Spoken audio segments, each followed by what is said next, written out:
going on, Swoopers? Welcome back to another episode of Swoop Luke. It's been like 3 or 4 weeks since I last posted a video with me talking, so let's just jump right into it and roll that intro.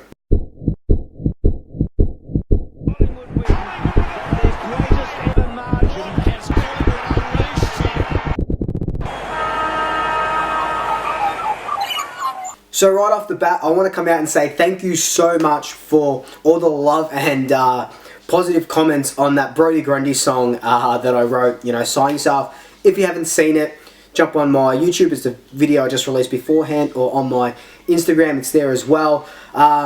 So far, Grundy hasn't commented on it yet, but hopefully he has seen it and he liked it. So, but again, thank you so much. A little bit of fun. Maybe I'll do a couple of more. I might be working on a few at the moment, but they won't be released this side of Christmas anyway, because a lot of effort goes into them. So anyway, again, thank you so much. Now let's jump into this episode.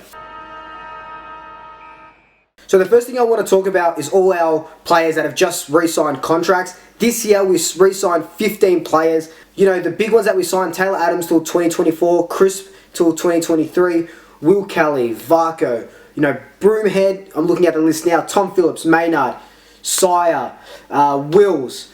Did I say Crisp? I already did. Levi Greenwood, Jack Madgen, is a bunch of them. Like I said, 15 of them. But the predicament that we're in now is that next year, at the end of next year, 65% of our playing list will be out of contract. We know that the big names, Grundy, Moore, Pendlebury, Cox, and De Goey will all be out of contract. But, so will about 15 other players. So it is going to be a testing time throughout next season, and we know that there's this salary cap squeeze going on at the moment, especially with this Grundy saga being drawn out. And as soon as we sign Grundy, if we do sign him, the media is just going to hop onto Moore, hop onto De Goey, and possibly hop onto Pendlebury, but I don't see Pendles leaving. So what does this situation look like for us next year? So, like I said, 65% of our list hasn't signed, but of the players that did sign this year, Varco, Ben Reid, Broomhead, Greenwood, who else we got? Wills. They only signed 1-year contract extensions. Varco, Reid, maybe not Greenwood. I think he might be about 29 next year. But Varco and Reid definitely look like they might only have 1 season left in them. They're, pushing 30. I think they might be 30, 31. Sort of that age bracket. So I don't see them playing on after 2020 with Collingwood anyway. So you get a little bit of salary cap relief there. Will's only signing a 1-year contract extension after a good second half. Might be looking for more midfield time somewhere else, so he might go. Broomhead might go as well. Greenwood maybe will go, but it's too early to do any sort of speculation like that. But like I said, it's going to be a really, really, really crazy year.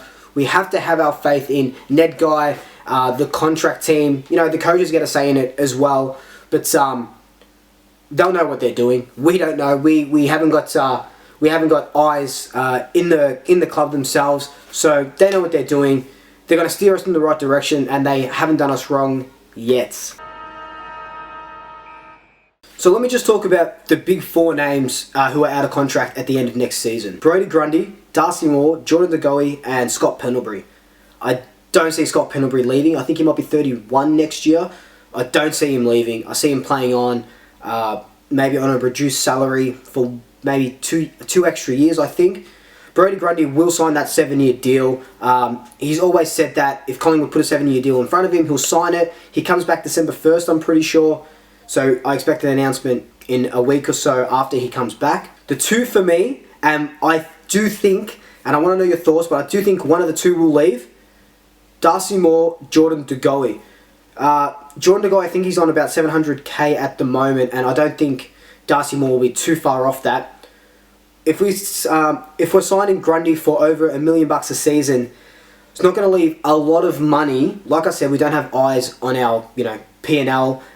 We don't know who's making the money or whatever's like that. We just can go off media reports. But I do think Darcy Moore or Jordan De Goey are gettable by other clubs. In my opinion, I think De Goey will sign on 4 or 5 years.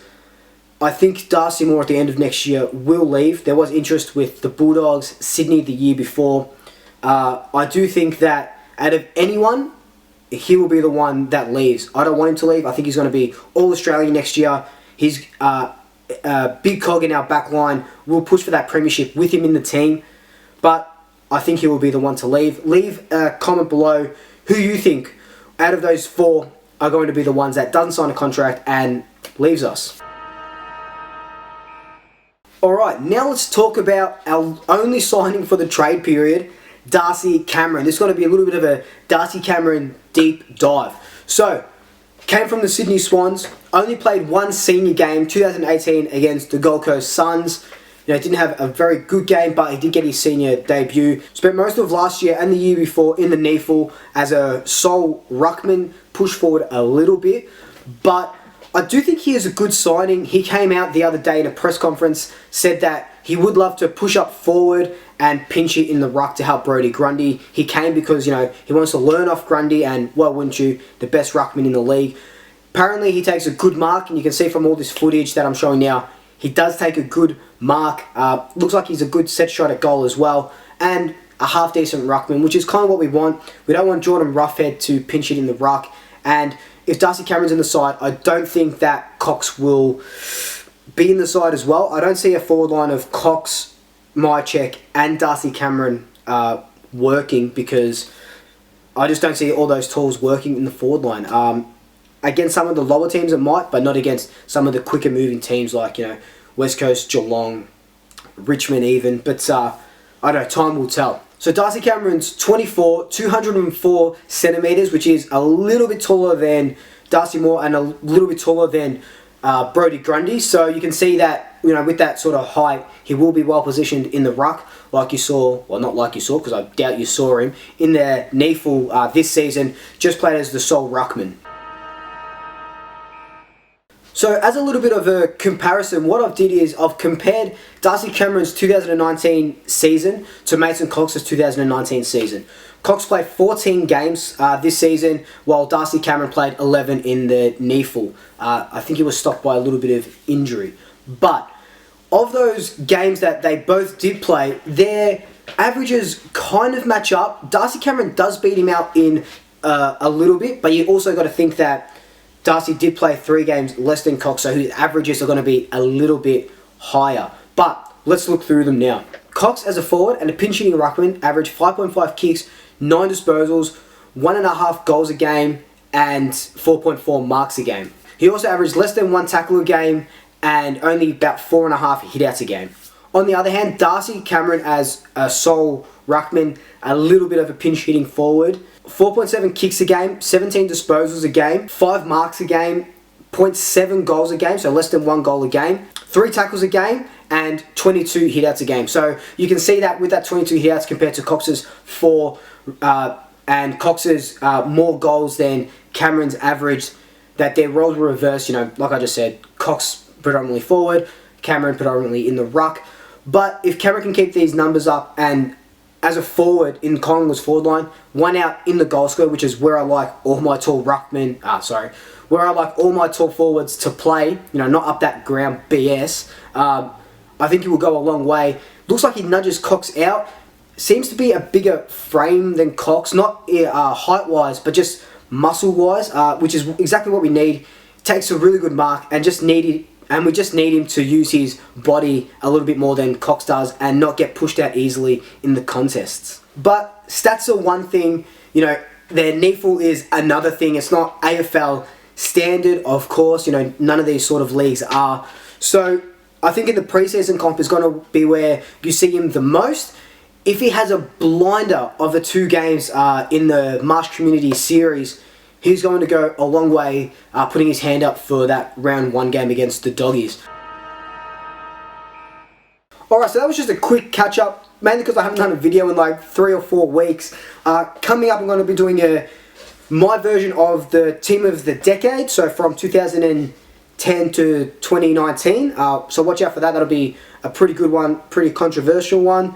The NAB draft kicks off next week, I'm pretty sure, so I'll be doing a deep dive on the players that we pick up. We've got 4 active picks at the moment, and I'll be doing a non-Collingwood sort of video, which is changes that I want to see in the AFL that I think will take our game to the next level, and I'll need your input on that. So watch out on my Instagram @SweetLuke for all the details in regards to that.